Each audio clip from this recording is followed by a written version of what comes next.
El menú del día en M24. El plato principal. La entrevista. El miércoles pasado, el Comité de Política Monetaria, el COPOM, resolvió elevar la tasa de política monetaria de 4,5% a 5%, al entender que hay signos de recuperación económica. Uruguay y otros países del mundo aplicaron, con motivo del shock económico que significó la pandemia, una política monetaria expansiva que consiste en bajar las tasas de interés en busca de que haya liquidez, o sea, dinero circulante, como forma de enfrentar la crisis. Según la teoría económica, ese escenario de tasas bajas puede ser contraproducente para el control de la inflación y por eso ya varios bancos centrales comenzaron a revertir al menos parcialmente la fase expansiva. Para poder entender qué significa esto y qué impactos tiene, bueno, estamos en comunicación con el economista Joaquín Toledo. ¿Qué tal? Buen mediodía, Toledo. ¿Qué tal? Buen mediodía para ustedes y muchas gracias por invitarme a su mesa en este mediodía. Gracias a ti por ser parte. Toledo, ¿de qué hablamos cuando nos referimos, por ejemplo, a la tasa de política monetaria y también de qué forma impactan estos cambios desde el punto de vista económico a la sociedad? Es un tema que aparentemente podría ser poco sexy, pero en la economía lo es. De hecho, el tema de la tasa de política monetaria es el instrumento, la forma que tiene de hacer política monetaria el Banco Central de Uruguay. Básicamente lo que marca la tasa de política monetaria es el precio del peso. Si uno imagina el peso uruguayo como un bien en un mercado, digamos, como un producto en un mercado, ese producto tendría un precio y una cantidad en el mercado. Al variar el precio del peso uruguayo, digamos, lo que cambiaría sería la demanda de pesos. Entonces, al subir la tasa de referencia, que es este precio que en realidad es el costo el precio de referencia es el costo que pagan los bancos por adquirir pesos en un día, que es una tasa de referencia, pero al subir el precio de algo, lo que sucedería sería que se encarecería y se consumiría menos de ese algo, digamos. Con el peso pasa lo mismo en el mercado. Entonces lo que sucede es que al subir el precio se demanda menos peso por parte de todo el sistema, toda la economía en todos los niveles, y por ende habría menos billetes, digamos, circulando en la economía. El que haya menos billetes circulando en la economía tiene múltiples impactos, pero entre otros puede como tener el efecto de enfriar la economía, que se refiere a que se reduciría la cantidad de dinero circulando y por tanto el consumo tendería como a reducirse y al consumo reducirse habría una menos presión sobre los precios de consumo que se consumen cotidianamente, de alimentos y demás, y eso podría detener tal vez en un punto el proceso inflacionario, que es lo que mencionaban recientemente. Uh-huh. Toledo, ¿y qué pasa con el costo de crédito para las familias y para las empresas? Claro, al subir la tasa de referencia, que es el precio del peso, hay varios canales que operan, pero esto afecta también, como una especie de efecto de transmisión, indirectamente también en las tasas de interés que fijan los bancos al ofrecer créditos en el mercado.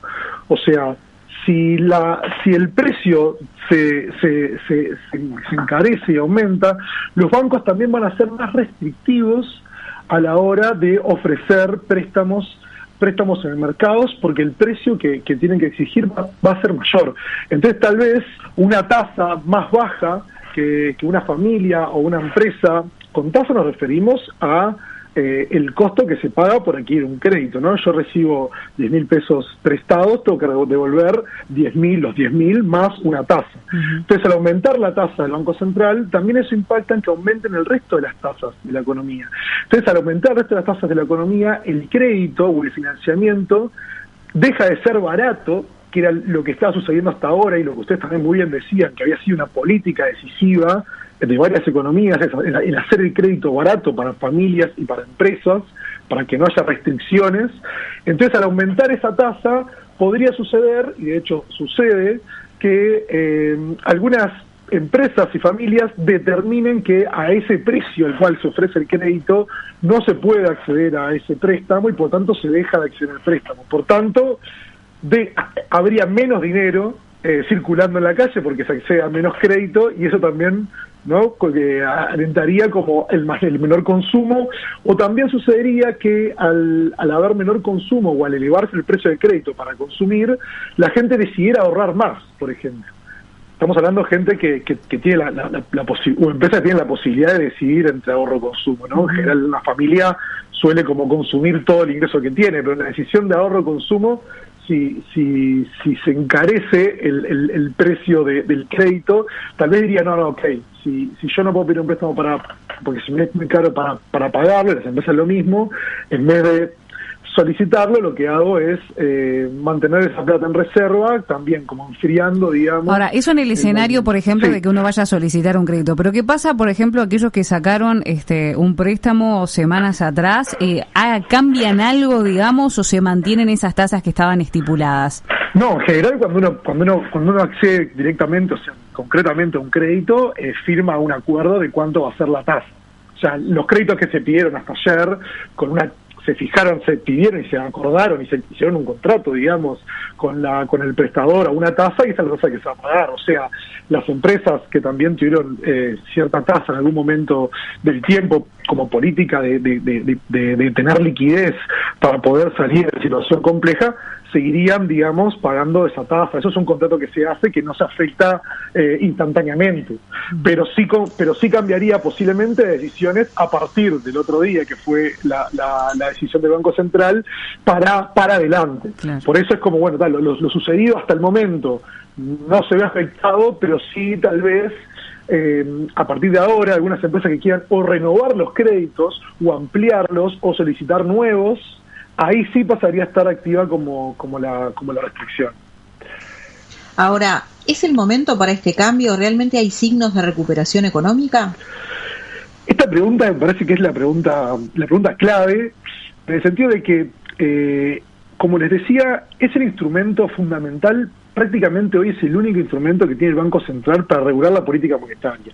Regular la política monetaria es esto mismo, que es tener que poner en la balanza.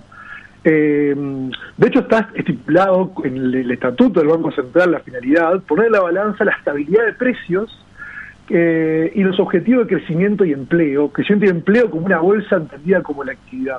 Entonces, el Banco Central tiene que estar permanentemente poniendo en la balanza estos dos elementos que no se pueden, digamos, promover simultáneamente.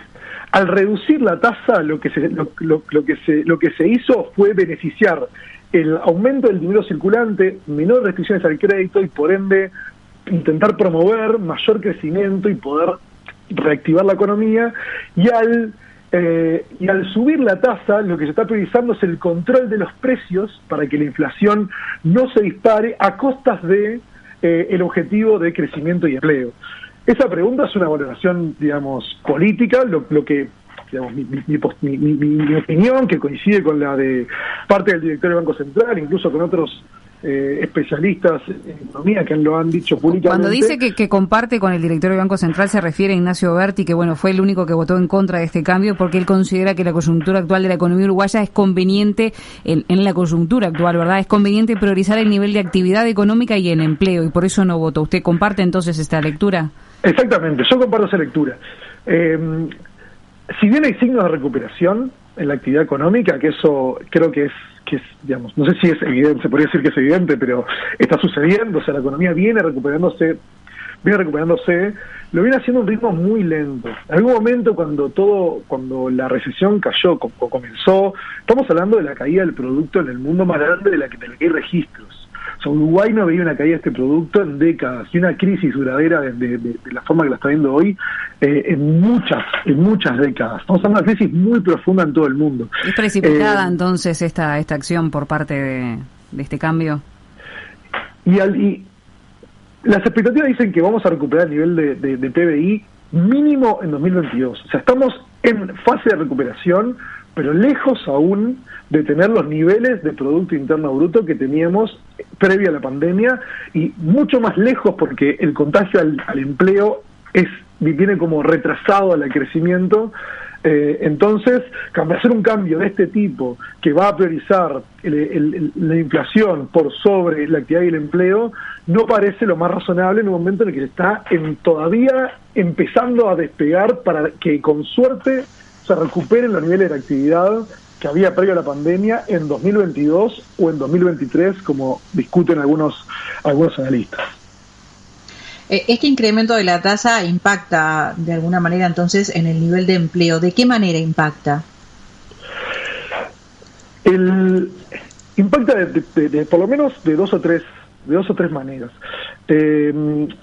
La primera y como la más directa, que es con lo que venía hablando, impacta en la actividad general de las empresas, porque tal vez hay algunas que para recuperarse necesitaban acceder a un crédito más barato, que pudieran expandir sus actividades, o sea, tener como dinero para poder pagar a proveedores, para poder recontratar a empleados que tal vez habían tenido que ir a seguro de desempleo o nuevos empleados.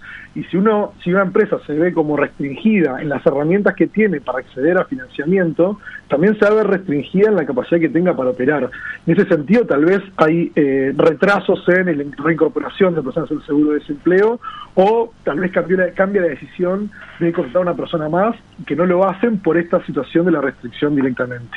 Pero también hay otro capítulo que tiene que ver con el haber menos dinero circulante y menos consumo y menos demanda de bienes, porque por lo que veníamos comentando, las empresas lo viven directamente. De hecho, los efectos que están viendo en el crecimiento del PBI en los últimos meses, trimestres, es que justo por el lado de la demanda, el consumo interno es lo que le está costando muchísimo repuntar, porque las personas tienen menos dinero para consumir a empresas que sus ingresos vienen de el consumo de las personas. El tener menos dinero para consumir, va a haber menos consumo. Entonces las empresas, sobre todo las abocadas, especialmente me refiero a la de servicios y comercios, al tener menos compras, digamos, también les va a costar tener un flujo de dinero para poder contratar más gente, por ejemplo.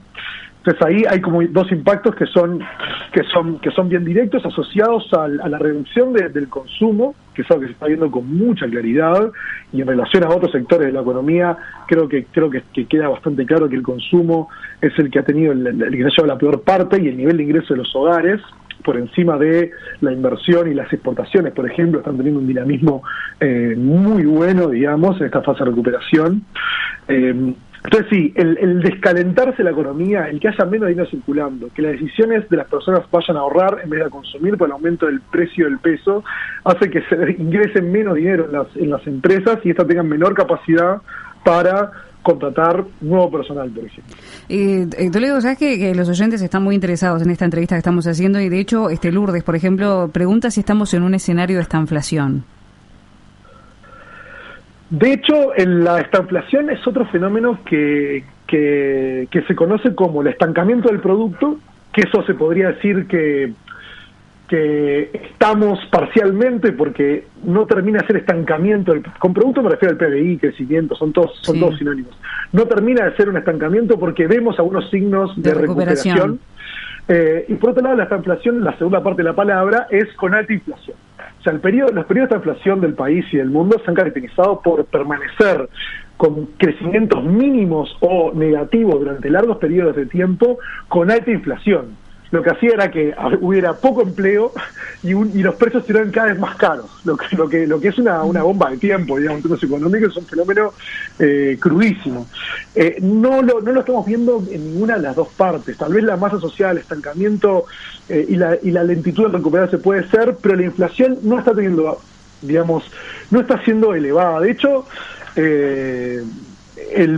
Banco Central se propuso decididamente, junto con el gobierno, a reducir la inflación, redujo las expectativas de inflación de 3 a 6, las expectativas del Banco Central en un rango mucho menor, y lo que vimos fue un cierre del 2020, que es un periodo de alta inflación, sin llegar al 9% anual, y ahora estamos en torno entre el 7 y el 8%, y las expectativas van a la baja.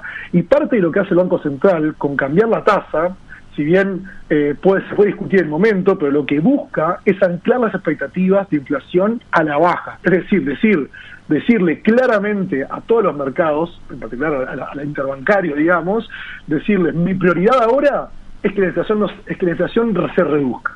Entonces voy a hacer lo posible para que eso suceda. Podemos tal vez criticar que no es el momento de descalentar la economía, digamos, que es lo que estamos diciendo hasta ahora, sí. Pero lo que sí es cierto es que se están viendo resultados menores de los esperados tal vez, se están viendo resultados en la reducción de la inflación, y con estas señales que se están dando con mucha claridad y tal vez con demasiada firmeza para el momento en el que estamos, también se espera que la inflación se siga reduciendo. Como digo esto, ya van 2 meses consecutivos que la inflación se ubica por fuera del rango meta establecido por el gobierno y el Banco Central.